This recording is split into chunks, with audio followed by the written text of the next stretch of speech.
For this training and preparation, there could have been an even greater loss of life. From personally talking to my agents, I've heard numerous accounts of uncommon heroism and courage that took place during the course of this event.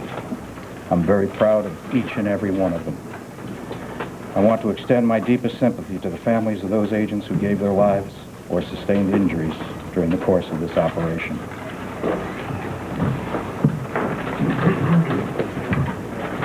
My name is Jeff Jamar. I'm the special agent in charge of the FBI in the San Antonio Division, and I'm the special agent in charge of FBI operations here in Waco. What I'll do, I'll read a short statement, and then Mr. Hartman and I will be able to respond to some questions. Could you spell your name? It's J-A-M-A-R. First name is Jeff. We're here because David Koresh and his followers killed 4 ATF agents while they were attempting to serve a lawful warrant. Following this tragic incident, the ATF requested FBI support. We've responded with necessary personnel and equipment. The area is a crime scene. The goal is to resolve this situation, ultimately in federal court, with no further bloodshed. The team effort is has total cooperation and involvement of ATF, state and local authorities, and the Waco and McLennan County community. I want to remark how much the community has responded to us. I'm going to read now is the progress of negotiations. All the activity that went on yesterday. I want you all to understand it, and so I'm going to read it very carefully. Negotiations were begun by ATF immediately following the initiation of hostilities at approximately 9:45 a.m. on Sunday morning. Following lengthy discussions between the negotiation team and David Koresh, an agreement was eventually reached for a peaceful resolution of the situation. In the meantime, what happened was we've maintained a negotiator from ATF who has established very good contacts with him, but the management of the negotiations are done by FBI agents from outside. Koresh requests an hour-long message be broadcast over the Christian Broadcast Network. In return, he promised to immediately and peacefully surrender. At 1:30 p.m., the message was broadcast nationwide. Following the broadcast, Koresh indicated he and his followers were coming out of the door momentarily. 2 hours passed with no movement and no response to negotiators' efforts to make contact. In subsequent contacts with Koresh, he stated that he had received a message from God instructing him to wait. The negotiation team undertook efforts to convince Koresh to fulfill his promise and to surrender immediately. Koresh refused to honor his promise and has indicated he will keep his promise to come out when he receives further instruction from God. Negotiations continue with the goal of obtaining a peaceful resolution to the situation with no further bloodshed. A total of 18 children and 2 women have been released through negotiations. During discussions to implement the surrender plan, requests were made for a specific count of people remaining inside the compound. Koresh indicated that 20 children, 47 women, and 43 men inside. Okay, that's the conclusion regarding the negotiations. We will attempt to have briefings daily, and I like to think Dan and I have talked about it twice daily, okay? But operational concerns such as yesterday afternoon, you can understand why we weren't prepared to discuss. We were hopeful of discussing the conclusion yesterday afternoon. That may preclude us from doing this every day. But I promise you we will make an effort to at least have one briefing a day. I want to thank you. We're the ones that requested that you move back from I know that was a huge undertaking to move back. The point of that was to get you out of harm's way. And your adherence by your various stations and networks that have aircraft, your adherence to the FAA 5-mile rule is critical to us. Not only is it a legal obligation by you and to keep your licenses and everything else to fly, it is to be very provocative. And so you could do us great harm in our ability to resolve this by exceeding that. You've been just terrific so far. Okay, we're ready to answer questions now. Jeff, can you tell us? Please, go ahead. Jamar, you had indicated that it appeared that the cult was tipped off with a phone call of some sort. Can you give us a little bit more? I did not indicate that. Mr. Hartman answered it. that the Colt had been tipped off by some kind of phone call. Could you confirm the report in today's New York Times that indeed there were federal agents inside the compound for months ahead of time, and give us a little bit about that? I'll tell you as much as I can about it because it's going to involve it involves the investigation itself. What I will say is that there was an ATF agent in the compound shortly before the execution of the warrant. When he left the compound, everything was normal. Children were outside, people were going about their business. While he was there, a phone call was received by the individual, and he began reading scriptures. There was more to it than that, but that was about what occurred. Before the warrant, before the 25th. Sorry. Before the 25th? This is within an hour of the warrant being executed, 45 minutes. Who was the phone call from? What did you stop? I can't answer multiple questions at one time. Do you know who the phone call was from? No, we don't. There has been a report that this may have come from the media. Do you suspect it was a media tip-off? We don't have any information on that. We're following up as to where the phone call did come from. We don't. Somebody who did that, what would they be liable for? It would depend what the U.S. Attorney says if they would be liable for obstruction of justice or other things. I could only answer one question at a time. How hopeful were you that yesterday's tape would win the ordeal?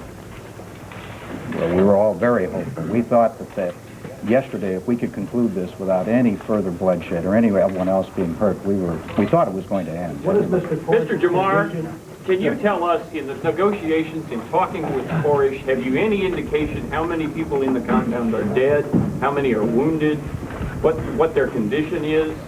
The people that the negotiators are talking to indicate there's possibly, but the people we're talking to say 3 people wounded, to include Koresh. The extent of wounds, we don't know. The extent of his wounds, we don't know. Interviews of people who were involved in the raid and interviews of the people who have been released indicate that there are some bodies in the compound. The precise number, we do not know. Are any of those agents, or have all the agents been accounted for that participated in the raid? Yes, they have. What's the tactical situation? What's the tactical situation? Number of agents, armament? Okay, I'm not going to talk about the specifics of the tactical institution, organization. Please, one at a time. Relatives of those in the cult think that you all may know who these dead people are. If so, and do you know, and if so, why haven't you released the names to the family? Well, number one, we don't know who they are. We don't know. We don't know how many there are. And we don't. The question was, do we know the names of the people who are the body of the persons who were killed in the compound? We don't know that. And if we had the names, I'm not certain that we would release them, but we don't have them anyway. Can you say what God said to him? Give me a little more details exactly. After 1:30, you're waiting for him, you finally make contact. What did he say? The question was, what did God say to Koresh? He says that he did not fulfill his promise to leave immediately with his followers because God told him to wait. Is your strategy now, are you prepared to wait for God now? Please. You're prepared to wait for him to receive the message he wants to receive? We're prepared to do whatever it takes and stay here as long as it takes to settle this matter without any further bloodshed. Well, after you said that, for negotiations, can we amplify upon that? Did you suggest that maybe he heard wrong, or you try to coax him out? I mean, what goes on? Well, I think it's a matter of between the negotiators. They've established what we had thought a very good trust. It's a matter of a very extended conversation, a lot of conversation back and forth between the negotiators. Mr. Hartnett, has there been any talk of a deadline at this point in terms of your response to the situation? A deadline? Mm-hmm. We want to resolve it as soon as we can. It does no good to set deadlines. Is there anybody else negotiating with? What do you have? Mr. Hartnett, I understand from a source that the ATF raid plan originally involved the use of APCs and/or armor, and that raid plan was changed in the last few days or few hours. Could you confirm that? That's not true. No, it isn't. Could you have done this differently? Could you have done it without this ending up in the siege situation that we're all in right now? Well, we didn't expect the siege to occur. We expected this thing to go without anybody being injured. Months and months of planning went into this. May I finish answering the question? When we went into this compound, the element of surprise was essential. The element of surprise was essential for us to get in.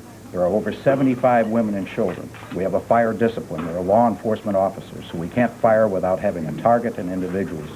So when we went into the place and they opened fire on us, we were halfway into the location when they opened fire on us. Was the one who was there before you got there? Did you Let me get somebody When different. the undercover agent heard this phone call, did he realize at the time that this was a tip? And also, could you describe to us what kind of firefights went on inside the compound, how far the agents penetrated? He did not realize this was a tip at the time. When they got into the compound, there was 3 entry teams entering from different sides and into the center of the compound. They pulled up logistically on different parts of it. Agents who were going up through the rear were going up into a location where an arms cache was thought to be. They got into the building, and once they got into that room, firing started coming through the walls. They were spraying indiscriminately. We had to wait for a target because there were so many women and children that were usually at prayers during that time. Mr. Hartnett, there's been a lot of questions. Mr. Hartnett, there's been a lot of questions by people asking why wasn't Mr. Koresh arrested at some alternate site? He goes to gun shows, we're told, which the ATF monitors. We've been told he goes jogging. Why wasn't that done instead of this kind of He hasn't approach? left in months. He decided God had told him that he should stay there, not leave the compound, and we've been told, I don't have the exact time when he stopped not going out any longer. Social workers had gone in there because of the children from time to time, and he had told them that he wasn't going out anymore. Right here. Please, right Is here. there only one negotiator who is now keeping up these conversations, and how frequent are those conversations? The negotiating is done by a team with shifts. There's a manager or supervisor of each shift. There's several people involved in the negotiations. There's a primary negotiator during each shift because of relationships, but they are supported by several other people, to include people from the Austin Police Department, from the Clinton County Police. I don't want to leave anybody out here. There's several other, Department of Public Safety. There's a lot of people there providing that support, but it's done in shift. Nobody could hold up with one person. Thank you. There's a very large British contingency inside the compound. A lot of people, relatives in Britain, are very concerned about what their part is within the compound, what their safety is, and also I understand the British consul from Houston is in town. Can you say what he's doing and what you know of the British people inside? Well, we were contacted by INS, the United States INS, to inquire as to what should be done about that to ensure that the British government had the information they needed. What we did was, because everybody that's going to be taken off the compound will be put in the custody of ATF. So INS and ATF have gotten together, and I think everyone's interest, every person, the children, the welfare of everyone in there will be protected, and that the idea is to get them out safely, and that's the goal here. And that will be the British people will have the same treatment. Who is negotiating on the other side? Are you talking only with Mr. Howell, or are you also talking with other followers, and if so, who? I'm not going to identify the other followers, but there's Koresh, as he likes to be called, and at least 3 or 4 adult men. There's a woman has participated in taking the children out, and the 2 women who were taken out recently. There's been some contact with women but the primary negotiations have been done with 2 or 3 men to include Koresh. Is there a search warrant and tell us what you were looking for in there? The search warrant is still sealed, but the complaint for it is not. The complaint was for weapons, violations of federal firearms violations. Mr. Hartman's not here. Why did you go in at all? It's the day before you went in. The local newspaper reported that there was a lot of ammunition inside, 50 caliber weaponry, AK-47s, M16s. Why did you go in if it was already common knowledge that those kind of weapons were inside? That's why we were going inside. We had heard for months and months, this has been published before. In the late 80s, he had a shootout with local authorities. The violations and the complaints that were coming in is that weapons fire was coming, could be heard from time to time there. We tried to get him out at different times in the past few months, and he stayed in there. But it's a federal search warrant. It's violations of the gun control. That's why we went in the first place. To follow up on that for just a second, your agent on Monday said that when you got there Sunday, you were outgunned. They had more weapons, bigger weapons than you did. How did that happen if you had been investigating them for this many months and knew what weapons they had inside? I don't know if I would put it that we were outgunned. We lost the element of surprise. Our weapons are the best weapons you can have to go into this type of situation. We're a law enforcement agency. We don't fire through walls indiscriminately at people. We have to have a target. That was our purpose. That's why we went in. There are many former SIC members that were Australians. Start over, I didn't hear Many you. former SIC members are Australians and believe that there are some Australians inside. There's a lot of interest in Australia about this. Can you tell us, do you know if there are any Australians inside? I don't know that. Any other Right here. Start over. Was Mr. Koresh, Start over, please. Was Mr. Koresh wounded? If so, how seriously? And can you discuss what's going on inside the compound right now? What are these people doing in there as the day goes on? He says he was wounded. His followers say he was wounded. Repeat the question. The question was David Koresh wounded, and what's the activity in the compound, in the house? They say he was wounded. The negotiators believe he was wounded. The extent of his wounds are uncertain to us. The activity in the house, we thought last night, was the movement of the children. I would think that the activities we can perceive is that they're normal. They segregate themselves in the house, to our knowledge, and so it'd be normal behavior, I guess. What is the set up before the gunfire started? No, wait, right here. Has he indicated that during this ongoing process, as he waits for the message, he'll let more children out 2 at a time? The negotiations are continuing with them. If negotiations don't lead to his coming out like he promised yesterday, we were going to do. The idea here is to resolve this as best we can. If it's to get more children released, some men released, some more women released, that's what we'll do.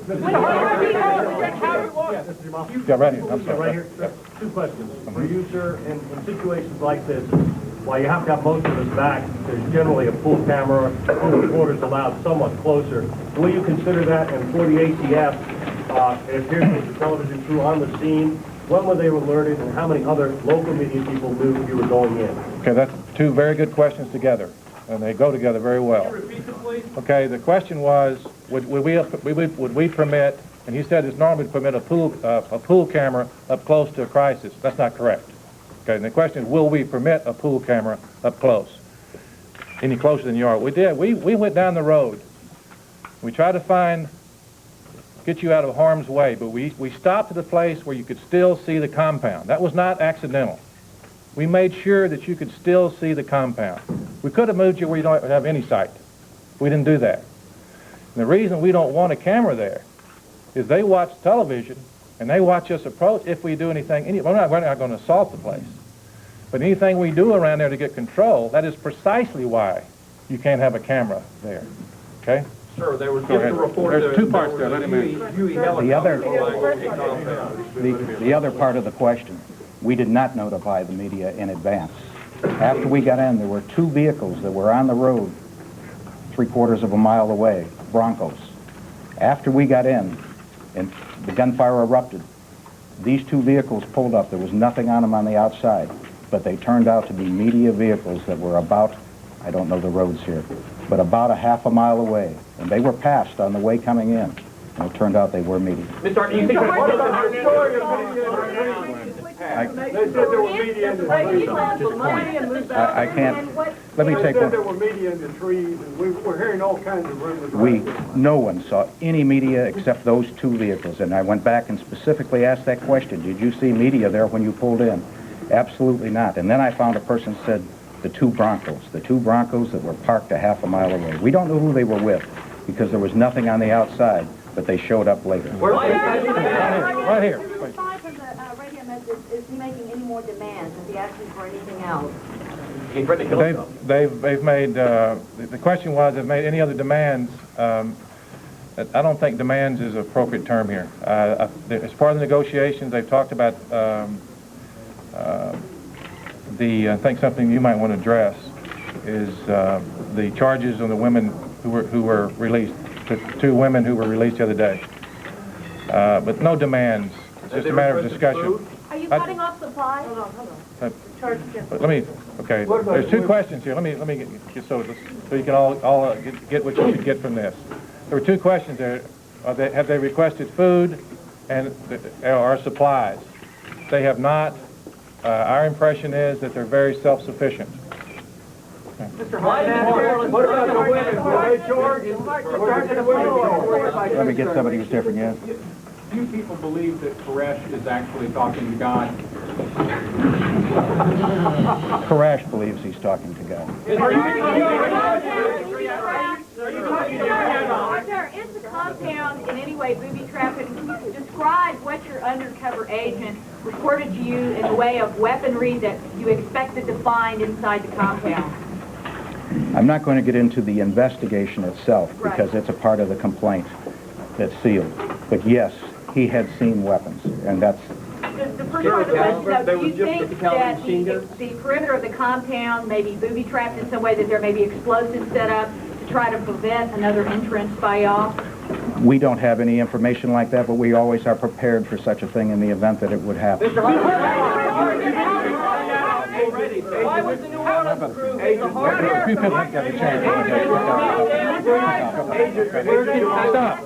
Stop, please. What we want to do here is give some other people a chance. They haven't had a chance to answer questions. I ask questions. Okay, well, you may have one, but just wait a minute. Let me finish, please. Let's do this where we can not waste so much time. We can get some people some chance to ask questions. They haven't had the chance yet. Right here. For how long are you going to wait peacefully before you can go in by force? Are you going to use force? We're not contemplating assaulting that compound at all. Mr. Jamar, 3 of the dead were New Orleans unit members. Why did New Orleans suffer such the highest casualties from this raid? We were told that they were the team that hit the center of the building where the highest gunfire was. Why did the 3 New Orleans agents, there were 12, I understand 7 were shot. Why did New Orleans suffer such high casualty rates? New Orleans is a team. All this was a team concept. They are SRT teams, specially trained teams from our divisional offices. The assignment of the New Orleans team was going around to one side of the building. When they went up on the roof to go into this arms location that I mentioned to you, that is where they took the gunfire, the most heavy gunfire. There was gunfire coming from the front. That we were able to really take care of most of that. But the gunfire on the side of the building, which was coming down, they hit our agents immediately. We were already inside when that occurred, but it was because it was the team. Right here. We're not aware of any right now. Mr. Jamar? Right here. The British government said that there may be as many as 29 British citizens inside the compound. Can you confirm that figure or give any other figure? We've not any precise figure on the nationality of any of them. There's one over here. Yeah, right here. There's been a report that a Huey helicopter was seen flying over the compound just a few minutes ago, very low, and that someone might have gotten into the helicopter. Do y'all know anything about that incident? There was a survey being done of the scene on a helicopter, whether anybody, and that must have happened while, the question was, the Huey helicopter flying over this vicinity and somebody got into it. We were going to do a survey of the scene from the air, but whether anybody got out, I can't answer it. Yes, right here. Mr. Jamar, in the negotiations, are you in constant contact with the people inside the compound, or can you explain a little bit about how that works? Do you call and then give them a period to reflect and then call again, or how does that work? The question is, are we in constant contact with the people in the compound on the negotiations, and how intermittent is the contact? The contact is done by telephone. If they call us, we respond, we answer the phone. If we call, let me start over. If there's no contact, if they call us, we immediately answer. There's been several instances where we call them and they let it ring. But that's the basic way of communicating, is by telephone. Yes, right here. Right here. It's not a continual thing, sir? Did any of the women or children participate in the firing? That we don't know. That we don't know. Everybody that was identified was men. There's a fellow behind you way in the back. There are other Davidian sects throughout Texas and the rest of the country. Do you anticipate hitting those? No, we don't anticipate hitting any sect. What we were interested in is federal violations that this particular group were involved in. And we would only go to a location or try to obtain a warrant if there were federal violations. Right here. Right here. Thank you, sir. I have a question. Two questions. I hope you can answer them. The first is, during the early days of this, the leader of that sect was making telephone calls or receiving telephone calls like radio stations and the like, and that has stopped. Have you cut him off? Is he incommunicado now to the rest of the world, only to talk to the FBI? There's been an effort to control, otherwise we can't maintain contact with him. There's been an effort to control calls going in and calls coming out. Yes. Okay, the second question. Okay, go ahead. From our telephoto pictures, Start over, please. From our telephoto pictures, we're seeing lots of military armored equipment, APCs and the like. I'm not sure, it's a little bit fuzzy. Also, some empty buses sitting in the compound. Right. Can you confirm those are in fact what we are seeing and why they're there? The question is, they're seeing armored personnel carriers in the vicinity of the compound and buses inside the compound. So you saw the buses go by you yesterday to pick up the people that ATF brought the buses out. Okay, the armored personnel carriers are Bradleys, and we're using those in order to establish a perimeter around, the FBI is using them to establish a perimeter around the compound. In addition, part of the evacuation, or the surrender, was one of them is an ambulance, Bradley, to take out people who need medical treatment when we take them out. Yes, right here. Right here.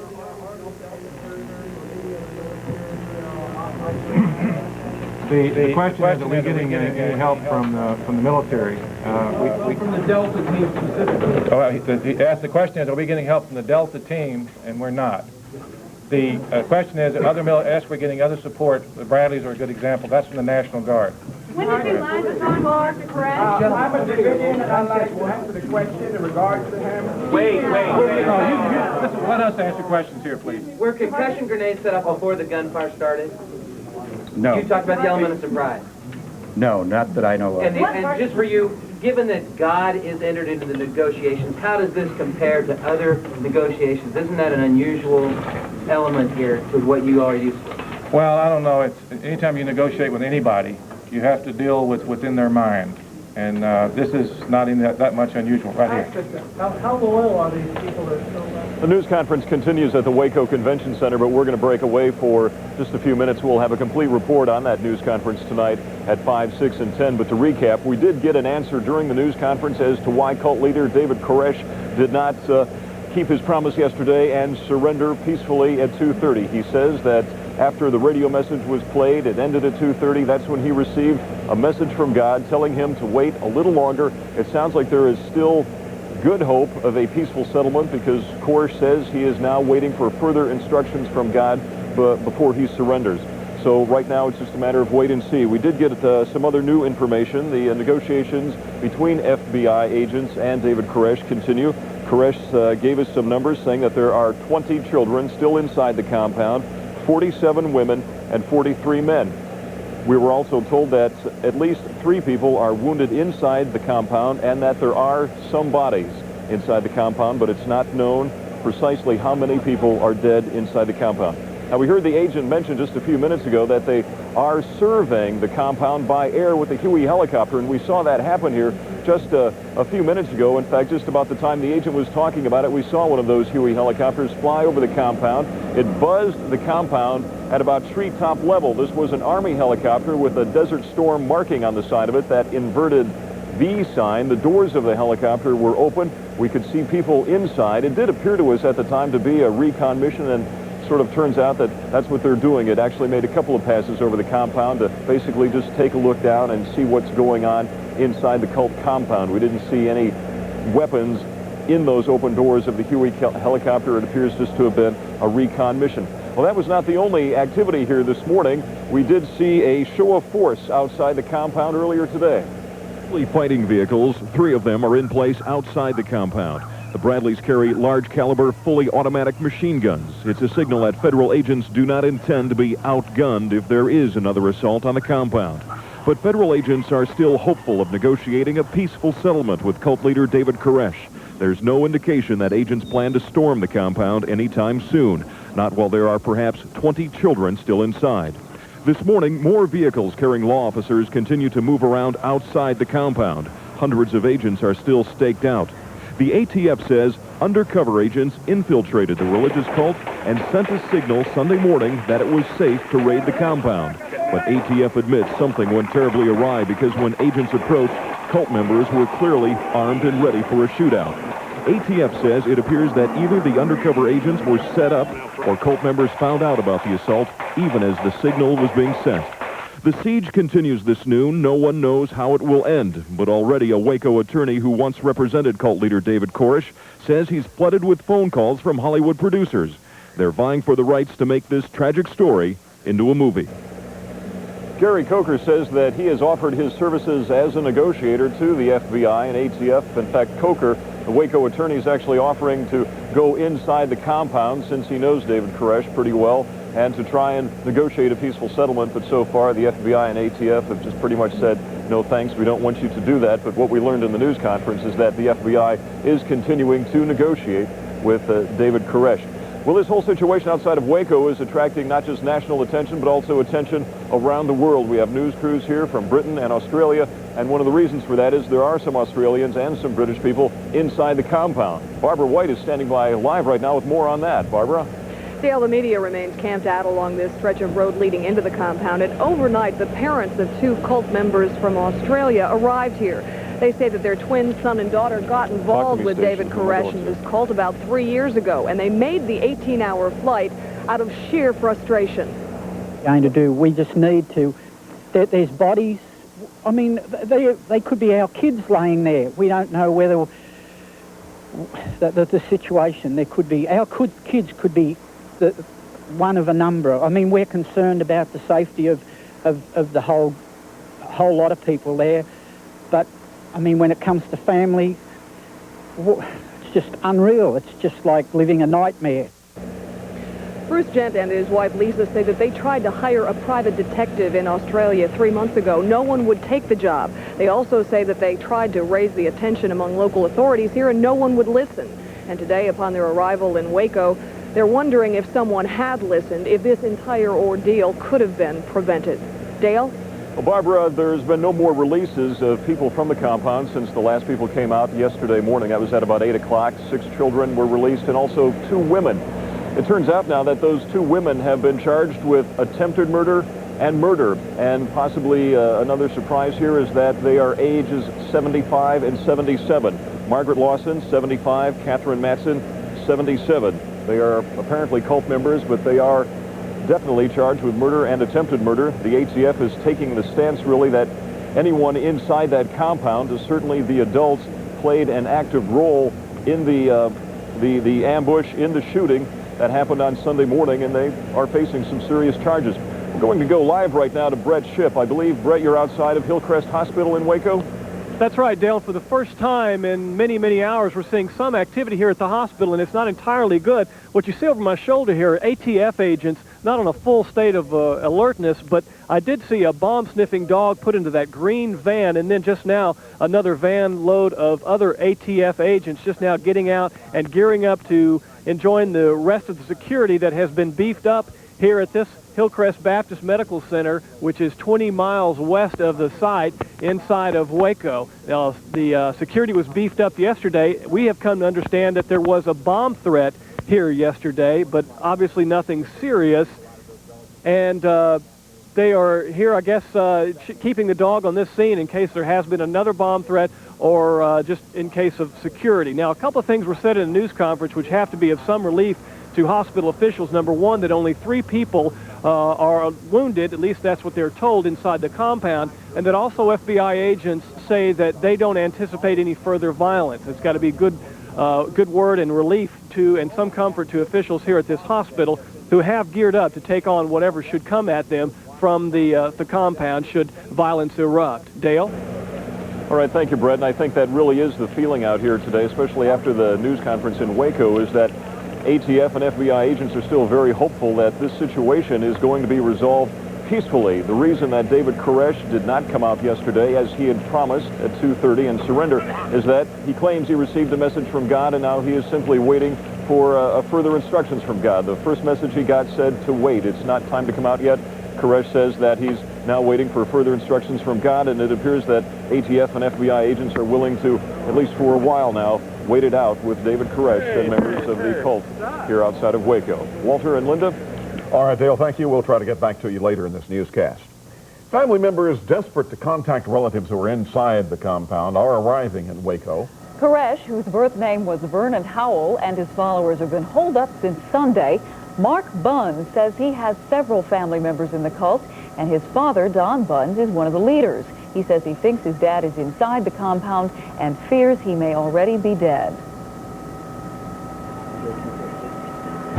I attempted contact a year and a half ago to contact my father, but Mr. Howell wouldn't allow it. And I did manage to contact my brother, David Bunn, in Los Angeles, but he was very reluctant to speak with me. I believe he was afraid I was a spy for the organization, and he requested that I never call again. Mark Bunn says the Waco newspaper reported his sister has had a child by David Koresh. And officials now say that 18 children have been released from the compound. To seize an arsenal of high-powered guns. Authorities revealed today that they had an undercover agent inside the compound. His information now leads them to believe Koresh was tipped off 45 minutes before the assault. It is believed that prior to the execution of the warrant, a phone call was received which placed the occupants on alert. There is no doubt they were expecting our arrival. Agents say they do not know who made the call. Questions have been raised about why local reporters were on the scene before the attack began, and whether they had been in contact with authorities or the people inside the compound. Those reporters say they were simply following up on a newspaper story about the cult. The FBI is investigating those claims. Particularly with all of those children inside the compound, the FBI is relying on negotiators to end the standoff. We're not contemplating assaulting that compound at all. They moved mobile homes to their command post today, indicating as long as Koresh believes God wants him to wait, they will too. Tom Foreman, ABC News, Waco, Texas. The dictionary defines cult as a religious sect generally considered to be extremist or bogus. There may be 2,500 cults in the United States, most of which you never hear of unless something goes terribly wrong. Tonight, a closer look at how Mr. Koresh and other cult leaders exert such a powerful hold on their followers. ABC's John McKenzie. He inclined to me when he heard my cry. Psychiatrists say David Koresh, who often gave 15-hour Bible lectures, seems to have all the characteristics of the classic cult leader. Charming, intelligent, very intense of purpose, superb interpersonal skills, the ability to win people's trust very quickly and to manipulate people. Much the way Charles Manson did. He led his followers on a killing spree in Los Angeles. Or Jim Jones, who led more than 900 of his supporters in a mass suicide. Koresh, a high school dropout who memorized the Bible and calls himself the Son of God, attracted as many as 3,000 disciples. But why do these people follow him? Because I heard there was something here that I wanted to listen to. What do you think of David? I think he's great. And how old are you? I'm 16. I love him as a brother. Do you believe he's the Son of God? I hope he is. We shouldn't underestimate how vulnerable people are to persuasion in the right context, under the right circumstances. Koresh's followers would do just about anything he would ask. Robin Bunz of California was one of his 19 wives. Koresh is the father of her 4-year-old son. He convinces you that it's okay, that he's doing them a favor by making them his wife because he claims to be God. Koresh physically punished many of the children, often drawing blood. Well, he spanked my daughter for between 30 and 40 minutes. According to his former followers, Koresh had sex with girls as young as 13, allegedly with their parents' consent. He slept with at least 4 or 5 minors. it's just the one minor that's actually given birth, but there may be more now. They really give up their entire selves to the cult, and they're willing to give up their personal values as well. The leader then defines what's good, what's right, and what's bad. And what goes on outside the cult soon has little meaning for those on the inside. In the latter days. John McKenzie, ABC News, New York. The source says the first 2 agents were killed almost immediately as they approached the front door of the complex. The source says the first 2 agents killed were gunned down immediately as they approached the front door of the complex. They were shot several times through the front door by cult members using machine guns. Inside the complex, sources say David Koresh, seeing and hearing ATF agents, ordered cult members in a room to shoot them. Agents say at that time, cult members began firing machine guns through walls. That's when, sources say, 2 other agents were killed. Sources now say 8 people inside the complex are dead, killed in the gunfire. They also say the suspects arrested so far, after telling horrifying stories about what happened Sunday, repeat after each statement, "I love David, I love David," referring to the bizarre loyalty to David Koresh. One agent said, "He's a sick man with sick followers." 2 elderly women that were arrested a few days ago and then charged with murder. Well, a surprise turn of events tonight. The charges against the 2 elderly women, 77 and 75 years old, who lived inside the compound, those charges dropped tonight. However, federal agents tell us they will be used as material witnesses. Apparently, they are talking a lot about what they saw Sunday and about what happened in that compound. Federal agents told us for the first time a lot about what happened Sunday from what they saw happen. They also talked about why David Koresh reneged on his promise to surrender yesterday after his hour-long rambling speech on a local radio station. They said that Koresh told them God told him not to surrender now. God told him to wait. Deborah Ferguson has that story. The Mount Carmel compound is the site of gunfire and death. Inside, followers of cult leader David Koresh. Outside, federal agents. It's a standoff Koresh promised would end Tuesday after his message was broadcast. I, David Koresh, agree upon the broadcasting of this tape to come out peacefully. 2 hours passed with no movement and no response to negotiators' efforts to make contact. In subsequent contacts with Koresh, he stated that he had received a message from God instructing him to wait. Federal authorities revealed the information at a media briefing, their first contact with reporters since Monday. Agents began by talking about the Sunday morning raid for suspected weapons violations. We went into the place and they opened fire on us. We were halfway into the location when they opened fire on us. It is believed that prior to the execution of the warrant, a phone call was received which placed the occupants on alert. A tip that took away the element of surprise and left 4 agents dead, another 15 injured. Koresh says there are injuries and death inside the compound as well. Federal authorities say there's been constant contact with the cult since about 9:45 Sunday morning. If they call us, we immediately answer. There's been several instances where we called them and they let it ring. We're prepared to do whatever it takes and stay here as long as it takes to settle this matter without any further bloodshed. Koresh has told authorities there are 20 children, 47 women, and 43 men still inside the compound. Authorities say if it takes bringing them out 2 by 2, as has happened before, that's what they'll do. In the words of FBI Special Agent Jamar, there are no thoughts of assaulting this compound at all. In McLennan County, Deborah Ferguson, Texas News 5. A statement was made by a federal agent a few days ago that they did plan for this raid, that they were ready, but that they were outgunned. Well, they went back on that statement today and said they weren't outgunned. They have the best weapons in the world. However, they say the element of surprise took away any plans and any effectiveness of any weapons they could have had. But Marty, make no mistake, the cult did have a lot of guns and some high-powered ones. Any idea from the investigators' point of view where those guns came from and how the cult got them?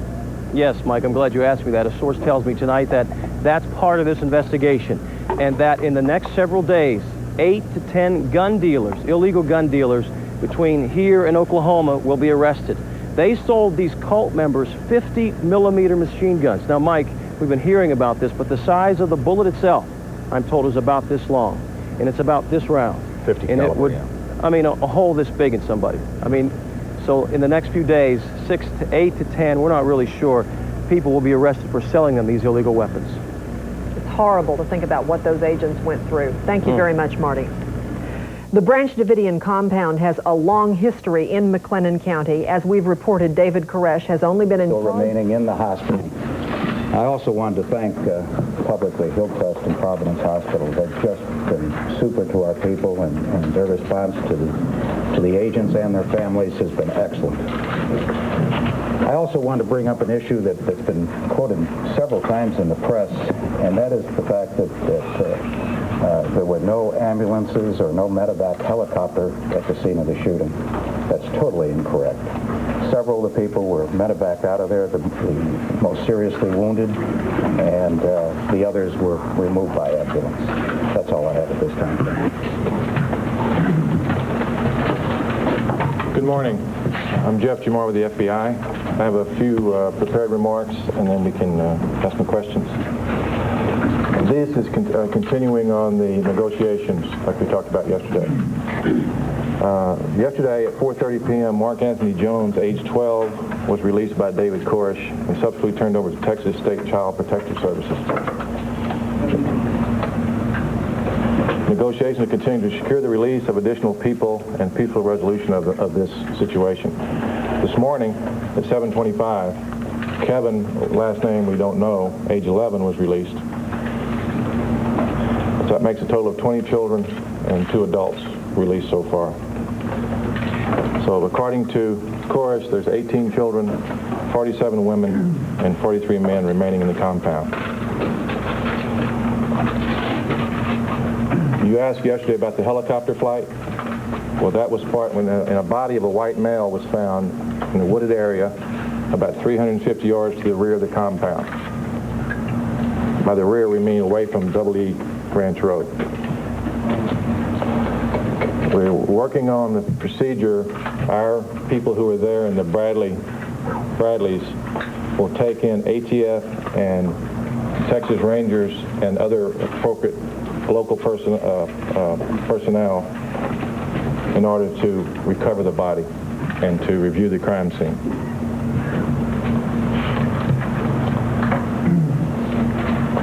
I have a side issue that's away from negotiation. That's it on that. I'll be answering questions on the negotiations. I'll be concerned about that if it's appropriate to be able to respond.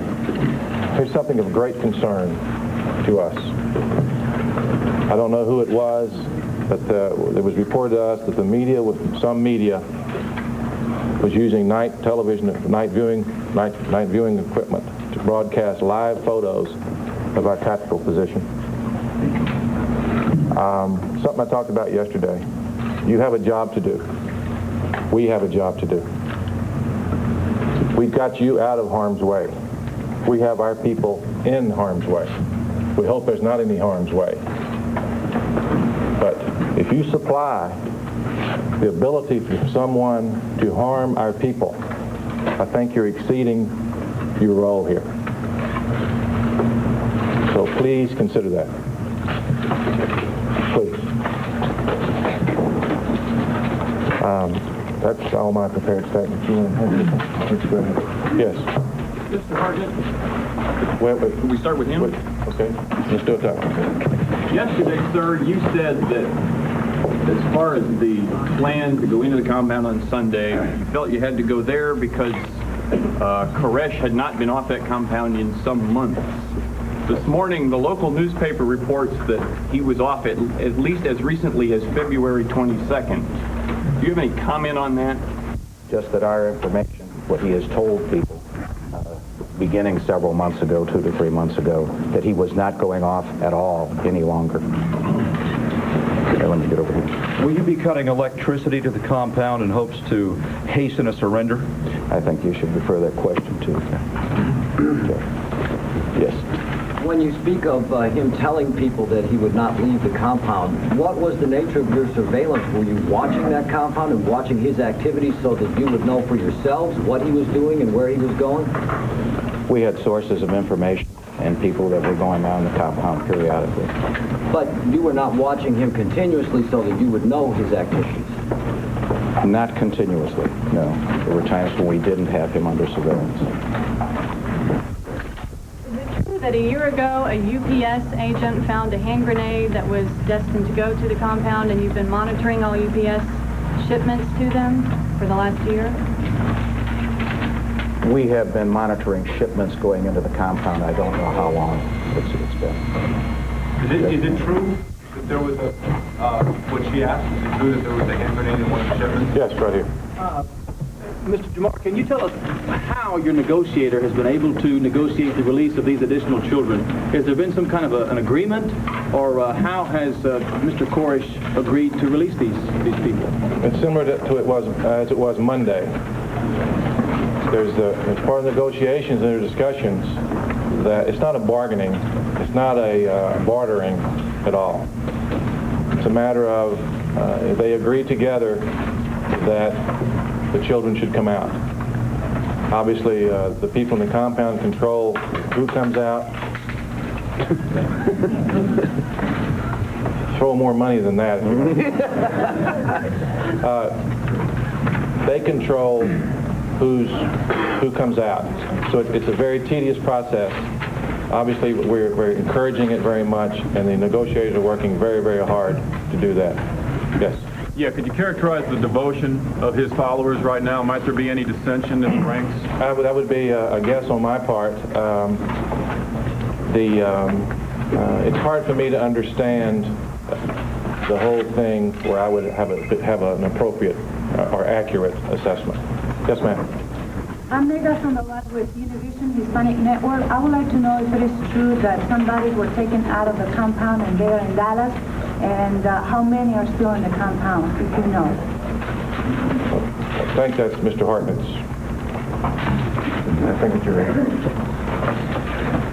The question was, are bodies taken out of the compound to Dallas? None that I'm aware of. Now, there's might have been some ATF agents who were killed, but I don't know about that. Do you know how many are still in the compound, sir? No, like I said yesterday, we have reports that there are dead bodies in the compound. We don't know how many. Yes. So yesterday you said you were not sure how many Australians were in the compound. Do you have any further information on numbers, condition, or their part in shooting? The question was, any news on any Australians in the compound and their condition? No. Yes, sir. Two questions in one. First, it said in the paper the other day the FBI considers this a hostage situation. Is that an accurate quote? And then second, the paper said today your concern is containment. There's talk of tunnels there. Are you concerned about them burrowing out or getting out somewhere? It's hostage in that they're hostage to the circumstances. I think that children would want to leave. I don't know who else might want to leave.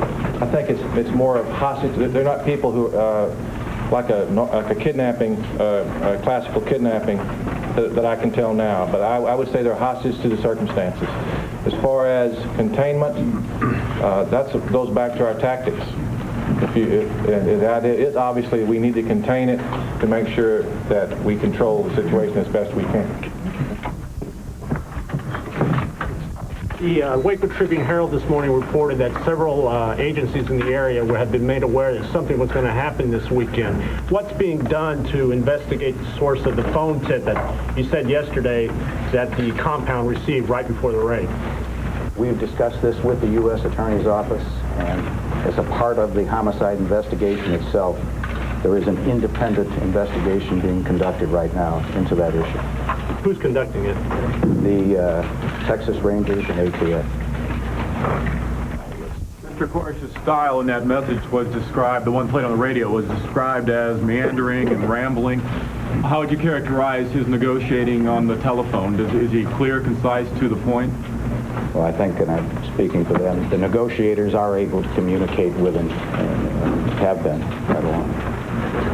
Yes. In the planning of the raid, Mr. Hartnett, what kind of consideration was given to protection of the 38 children who were known to be inside the compound? Every protection was given to them. We, at the time we were going in, felt that all of the children would be in a specific area of the house with the women when we went in. Based on your agent's observations? Yes. Why? Mr. Hartnett, even knowing that... You had one already, didn't you? No, I have one yet. Oh, go ahead. Even knowing that, throughout the 9 months of planning, you have... was there any consideration of simply surrounding this place and just smoking these people out, asking them to come out? I mean, was there a decision made that you didn't want to do that, and why was that so? Why not just surround them, knowing there were women and children in there, and just ask these people to come out instead of raiding the place? This has been going on even longer than a year. There have been just numerous complaints from all over the world that people have been held hostage, congressional complaints to Congress from other countries. We attempted in every way, through primarily the undercover, to determine if they would do that. Come out, you mean? Yes. Our undercover people feel that that would never have taken place. Yes. How many undercover people did you have in there? When did they first go in? And can you give us some idea of what they had found in there in terms of the devoutness of everybody participating in the use of weapons? I don't think I want to comment on how many we have in there. That's going to get into the investigation, the trial, and that type of thing. But they did have enough probable cause from what they saw and other things from people outside. We interviewed people all over the world that had been into the compound and what they saw, and that's what we used as probable cause. If I could follow up, what did they... Can you describe for us the type of weapons, how heavy they were, high-powered, what? It was varying weapons. Most of them were, handguns and rifles and those type of things. They're very devoted. Mr. Hartnett, as part of your investigation leading up to the raid, did the ATF have a phone tap on their telephones, and especially at the time that the supposed tip came in, where you would have known that it was coming in? We did not have a tap. The two boys you released, did you say they're British? These two boys who've been released in the last 24 hours, are they British or American? I don't know. I haven't heard that they were British. Do you know if they were British? Americans. They're Americans. Okay. Jeff? Mr. Jamar?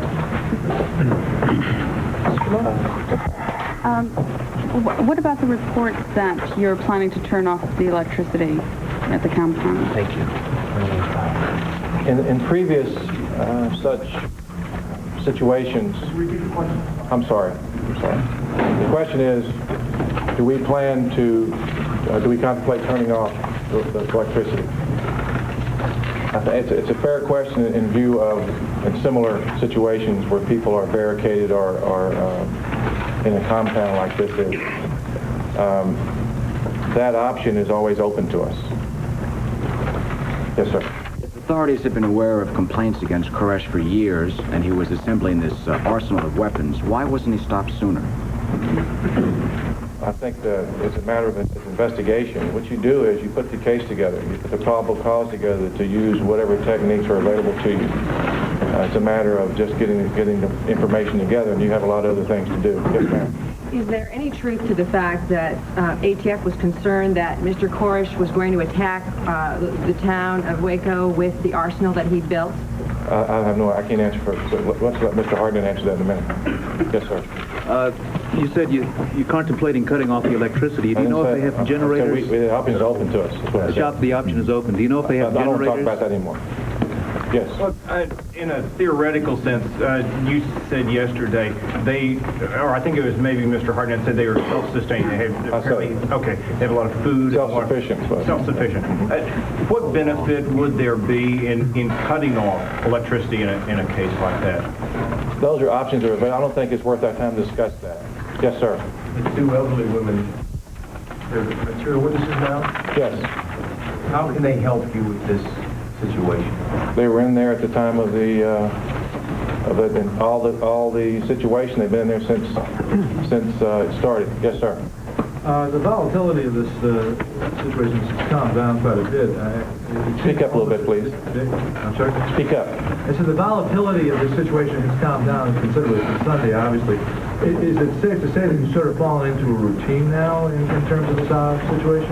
Like I said yesterday, it appears that their activity, but for the children coming out, and what we're told is their normal routine. What's their normal routine and what everybody else's normal routine, who knows? But you're correct. That's what the great accomplishment of the negotiators. That's what that's all about. That's why when ATF established that to stop whatever is happening, that's why that was such a great accomplishment. Yes, ma'am. Communication is concerned, do you have an open line to Koresh, or do you wait for his phone call, or do you call him? Talked about that yesterday. When we're not in communication, if the phone rings, we answer it. If we want to reach out to them to make contact, we call them. Sometimes they answer, sometimes it rings. It's that simple. One more here. Yes, sir.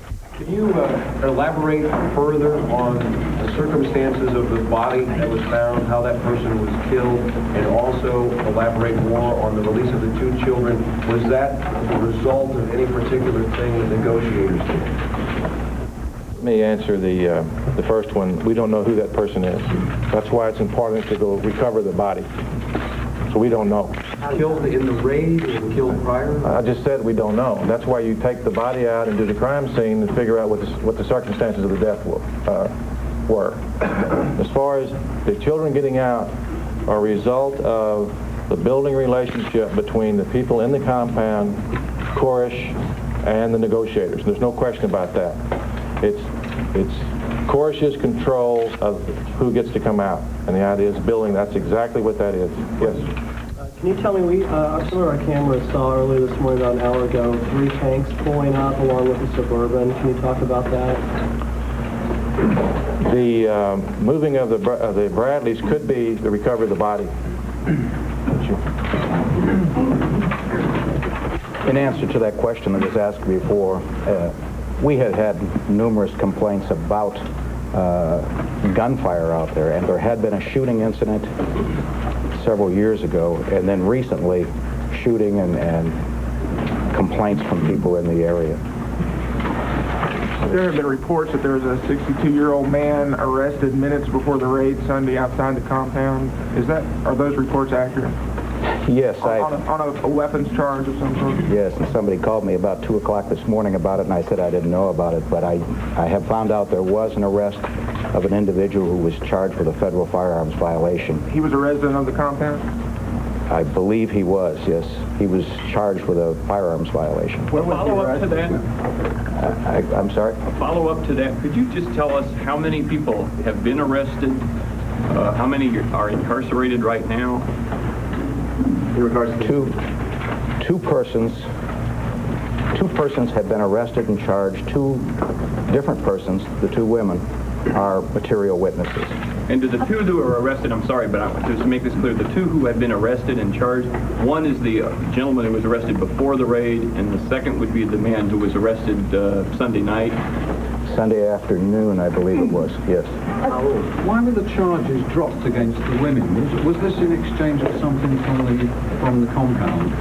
We felt that the Justice Department felt that that was the best thing to do. But it was not part of the negotiation? I'm not going to comment. The Justice Department prepares the complaints and these types of things. Yes. So to what extent has progress been made on the negotiations since yesterday, and is Koresh still saying he's waiting for instructions from God to come out? It's my understanding that he's still waiting, but he has been discussing the release of children. So progress has been made, you think? We're continuing to make progress, yes. Let me get somebody different. In regards to the leak that you all talked about, I'd like some clarification on that because I've heard a lot of different stories. Have you all, in fact, laid blame for this leak on the media? And has there been speculation from members of your department that that is, in fact, the case? We have not laid blame on anyone. This particular part of the incident is under investigation right now. And is the media's role in this? It's an open investigation. I'm not going to comment any further on it. Yes. David Koresh has said that he is Jesus Christ, and he is 33 years old, and Christ died on Friday. I just wonder if there are any concerns of a suicide or some other major action tomorrow for that reason. We're concerned about all of these issues and are taking them into consideration. When the negotiators speak to him, these things are considered and handled very appropriately. Yes. Yeah, hi. Mr. Jamar said that they had returned to their normal routine. Can you describe what goes on, what's going on inside the compound now, what life is like, sort of? In the past, their normal routine was women worked in the kitchen and were with the children. And the men were involved primarily in construction work on building new outbuildings. I'm sorry, building what? Outbuildings, roofs, things they were putting on. Yes. Steve Schneider, who is a member of the group, as described in a radio interview in some detail, his contact with a man named Gonzalez. He said it was pretty obvious to the whole group that this man was observing them, spying on them in some way, and suggested that he was an ATF agent. Is he fabricating this entirely, or is it possible that your agents had given themselves away in some fashion? There's always a possibility that they may have suspected something like this, but our agents were never told or that they thought they were agents or anything like that. But they were the people next door, were they? In the house next door.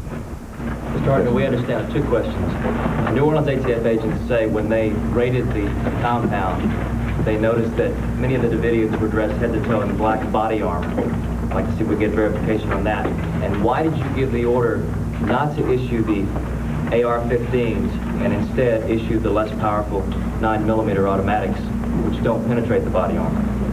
You said the element of surprise was what you lost and that you were not outgunned, but if you issued the order to I'll answer both questions. First, we have had a report that some of them were dressed in black. Secondly, there were AR-15s out there, and it was the raid plan that was decided by the division here. We had no input in that. But only 7 of those AR-15s were issued instead of the regular 100. Apparently, you gave the order not to issue the rest of them. You're incorrect. That's not correct. So they developed the raid plan, and any weapons they needed were there, totally. Yes. Do you have any more information about Koresh's medical condition? I haven't heard anything recently, have you? Why don't you go? He seems to have recovered miraculously. But we're about to run out of time here. I want to make a couple of comments. There's been reports that FBI agents have commented that things could have been done differently. The last thing the FBI wants to do is to criticize somebody else for what they do. That's not the way we want to do things. The point I want to make, the thing I prefer to talk about is the extreme professionalism and compassion that the ATF has presented since that incident. Their cooperation with us has been at the highest professional level, and they deserve a tremendous amount of credit for that. That's all for today. Thanks. We'll be back Later on. Thanks for the 3:30. And there you've heard the second news conference in as many days from Waco by both spokesman for the FBI, Special Agent Jeff Jamar of the FBI San Antonio office, and also Dan Hartnett of the Alcohol, Tobacco, and Firearms Bureau. Again, we heard the FBI agent defend the work of the ATF in the raid. We've learned a couple of interesting things. One is that the investigation of Koresh has been going on for more than a year, and that they have interviewed people all over the world in trying to establish probable cause to go on to serve that search warrant on Sunday. Now we're going to be going down to Waco to Channel 8's Renee San Miguel. Renee.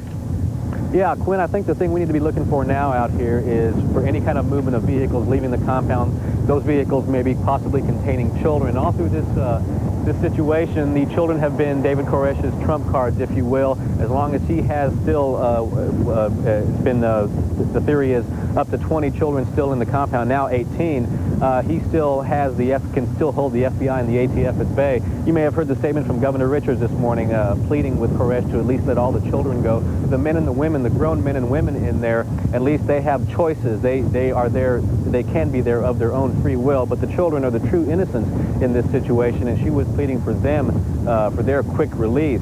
You heard them say that you heard the agent say that 2 boys had been released this morning, American boys there. There's been some talk about how many British citizens are in there, how many Australian citizens are in there. We have a report from the Australian consul based in the Australian embassy in Houston that he confirms at least 7 Australians are in there, are in the compound right now, but we have no knowledge of whether or not any of those do include children. But that seems to be the thing that we need to be watching for right now. A lot of vehicles are coming and going. You see a truck going there right now. At 9:30, we saw a white prison bus with bars on it, the kind used by the corrections department heading into the compound. Now, the shift changes out here are supposed to be at 6 a.m. and at 6 p.m., but there's still a lot of movement, a lot of vehicles, and we need to be on the lookout to see if any more children or anybody else are going to be released during that time. Quinn, back to you. All right, Renee, thanks very much. I guess the bottom line from this news conference is the ATF says it's continuing to make progress. We will, of course, keep you apprised of the latest developments and... Many devoutly religious people living in Waco, and Brett Shipp found out today that a lot of them have some very deep concerns over the kind of religion that was being practiced inside the cult compound. Dale, the Branch Davidians' involvement in weapons and violence is sending a ripple effect throughout the religious community. And in Waco, Texas, that's a large chunk of the population. This man was watching the buildup of security at the hospital in Waco when officials noted religious bumper stickers on his truck. Moments later, police escorted him away and searched his truck before releasing him. Thanks to Koresh, the actively religious around here must watch their step. Also in the line of fire, Baylor University, one of the largest Christian universities in the nation, which ironically is less than 10 miles away from Koresh's compound. The bell tower chimes may cast a blanket of serenity, but the Baptist University campus is abuzz with discussion. Why does a man of God practice such evil, and how is it reflecting on them? Just being a Christian itself is hard enough, and then you have guys like this who are these fanatics that just take a book of the Bible, that take scripture and just twist it like that. With guns and everything, using guns in God's name, that's just really fanatical, I think. But university officials say students shouldn't worry about a cult's actions reflecting on them. This could have happened anywhere, and I would concur with that. This could have happened anywhere in America. There's nothing unique about Waco or the state of Texas that would give rise to this sort of situation. Still, others believe the world has already written off Koresh and his fanatic beliefs. I can't see Jesus coming down on a white horse with the AK-47s.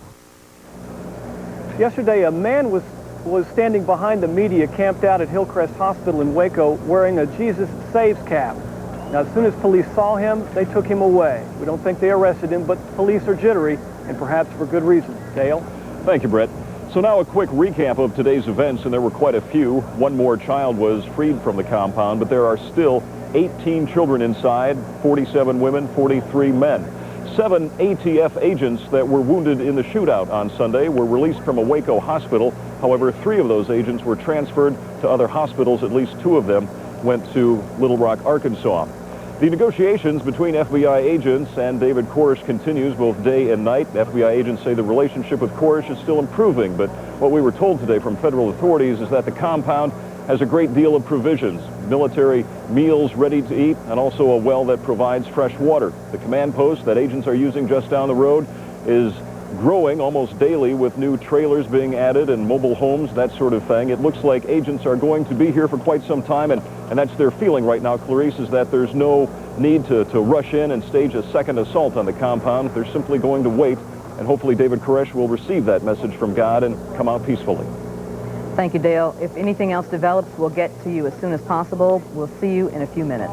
In the meantime, in downtown Dallas today, a peaceful protest against agents from the Bureau of Alcohol, Tobacco, and Firearms. Several dozen protesters showed up at noon carrying signs in front of the Earl Campbell Federal Building. Members of this group say the military-type tactics used by agents executing warrants at the Davidian complex only provoked. Go from day one and has this exclusive report. Terry, the cult leader used to be a familiar figure here on the streets of Waco, shopping for musical equipment, promoting bands, recruiting new members. But late last year, he stopped going out, and it was an ominous turn. These are believed to be the last pictures taken of David Koresh, the madman of Waco. It was 3 months ago at a Dallas nightclub called On the Rocks.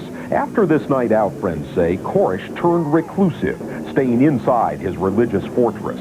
Federal agents say it was because the cult leader had holed up that they had to storm the compound. David felt that he had people out to kill him, and I'm sure he had every right to feel that way because, I mean, it was part of his job to make enemies, I guess.